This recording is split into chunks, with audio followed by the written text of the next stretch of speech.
जय जय श्री राधे कृष्णा मित्रों, कैसे हो आप सभी। परमपिता परमेश्वर जी से प्रार्थना करती हूँ कि आप सभी अपने अपने घरों में कुशल मंगल से होगे। आज सोमवती अमावस्या है और सोमवती अमावस्या यानी कि साल की आखिरी अमावस्या है। सोमवार के दिन होने के कारण इसे सोमवती अमावस्या कहा जाता है। आज के दिन अपने पितृगणों को प्रसन्न करने का सबसे शुभ और बड़ा दिन माना जाता है। माना जाता हमारे शास्त्र धर्म के अनुसार कि आज के दिन पितृदेव जी धरती पर आते हैं और जो भी हम उन्हें अर्पित करते हैं, खाने की वस्तुएं, खाने की चीज़ें, वो उन्हें ग्रहण करते हैं। अब वो आते हैं किसी न किसी स्वरूप पर ही। हम ये मानते हैं हिंदू धर्म में कि कौवे का जो स्वरूप होता है वो हमारे पितृगण का स्वरूप माना जाता है। आज मैं बताऊंगी ऐसा महादिव्य उपाय जिसे कर लेने से पितृगण हमारे प्रसन्न होंगे। और कुंडली में अगर आपके पितृ का कोई भी दोष है, पितृ दोष पाया जाता है, तो वो उस दोष का भी निवारण होना आज से ही आरंभ हो जाएगा। ये जो मैं आपको बता रही हूँ रेमेडी बहुत ही सरल है, कोई भी व्यक्ति कर सकता है इसे।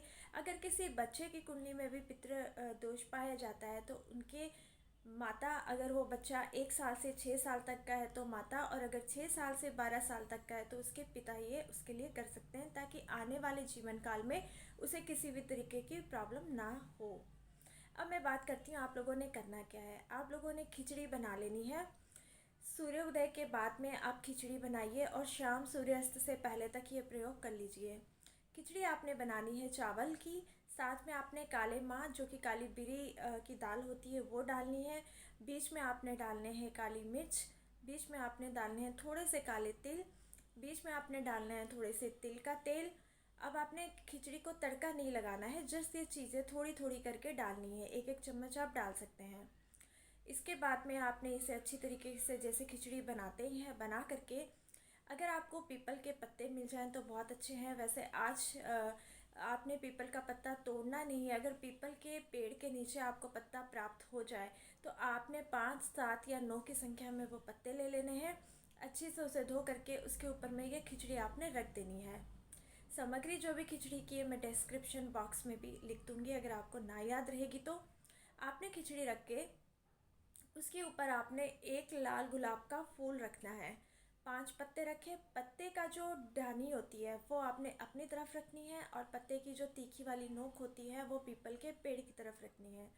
खिचड़ी आपने रख के चाहे 1 चम्मच रखिए, 2 चम्मच रखिए, आपकी अपनी श्रद्धा योग्यता है।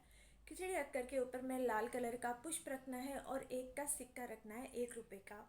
और अपने पितृगणों को प्रणाम करते हुए उनसे प्रार्थना करनी है कि आप हम पर प्रसन्न होइए और हमारे कुंडली में अगर कोई भी दोष है तो उस दोष की आप समाप्ति करना आरंभ कीजिए। क्योंकि फ्रेंड्स, एक ही बार में किसी भी चीज़ की समाप्ति नहीं होती है। ये हमारी गलत फहमी होती है कि एक बार कर लेने से वो चीज़ ख़त्म हो जाती है। मिनिमम हमें ये क्रिया हर अमावस्या में 3 बार या 7 बार या 11 बार की संख्या में करनी पड़ती है। अब इसमें भी डिपेंड करता है कि हमारे कर्म कैसे हैं।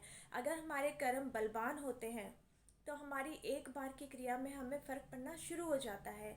और अगर हमारे कर्म थोड़े कमज़ोर होते हैं तो हमें साथ में अच्छे कर्म कर लेने चाहिए, ताकि हमारी जो भी हम क्रियाएं करते हैं, ये क्रिया ही नहीं बल्कि और भी जो हम अपने प्लैनेट्स को मजबूत करने की क्रियाएं करते हैं, अपने राजयोग को एक्टिव करने की क्रियाएं करते हैं, तो वो भी फलित हो जाती है। मेरे ये कहने का मतलब ये है कि अच्छे कर्म करेंगे तो साथ में हम जो कुछ भी अपने लिए अच्छा करते हैं या अपनों के लिए अच्छा करते हैं तो वो चीज़ें सही होनी शुरू हो जाती हैं। आपने इस तरह हाथ जोड़ करके प्रणाम कर लेना है और पीपल के नीचे ये वस्तुएं रख करके आपने घर वापस चले आना है, पीछे मुड़ के नहीं देखना है। एक तो ये हो गई क्रिया। अगर ये आपको कठिन लग रहा है तो आपने क्या करना है, जितनी आपकी उम्र है या जितने आपके बच्चों की उम्र है, अगर आप अपने बच्चे के लिए कर रहे हो, जितनी उसकी उम्र है उतने मुठ आपने काले तिल ले लेने हैं और उतने ही चम्मच उन तिलों में काले तिल का तेल डाल देना है। अब वो तेल सफ़ेद तिल का हो सकता है, काले तिल का हो सकता है। आपने बाज़ार से तिल का तेल लेकर के उसमें डाल देना है। उसमें डालने हैं जितनी आपकी उम्र है उतने ही आपने सफ़ेद कलर के पुष्प उसमें रख देने हैं।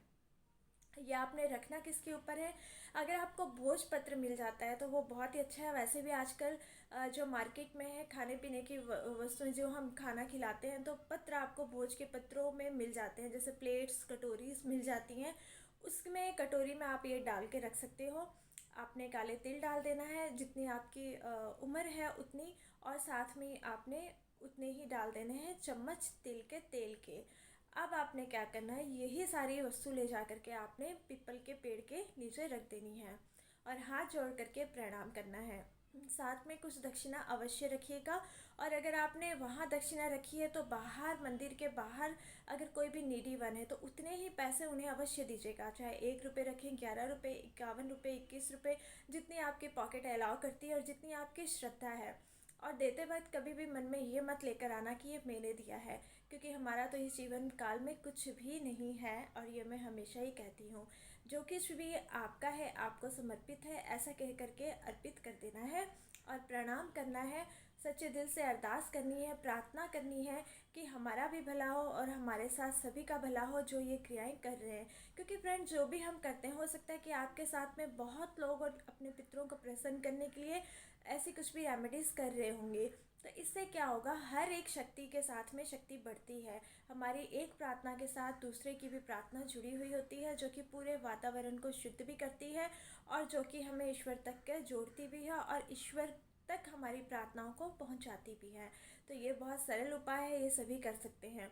अगर आप इतना भी नहीं कर सकते, आप इतना भी नहीं कर सकते, तो आपने क्या करना है, किसी भी नीडी वन को आपने कोई जैसे कि कोई मीठी वस्तु आपने लेकर के देनी है। आप बिस्किट लेकर के दे सकते हो या और कुछ भी। उन्हें कुछ मीठा कल अवश्य खिलाइएगा, इससे भी पितृगण खुश होते हैं। और साथ ही में आपने गाय को हरा चारा और गाय को रोटी अवश्य खिलानी है। इससे भी आपको बहुत सुख और शांति की प्राप्ति होगी, घर में समृद्धि आएगी, घर में अगर कोई भी तनाव होंगे तो वो सही हो जाएंगे। ओके फ्रेंड्स, अपना ख्याल रखिएगा। जय जय श्री राधे कृष्णा।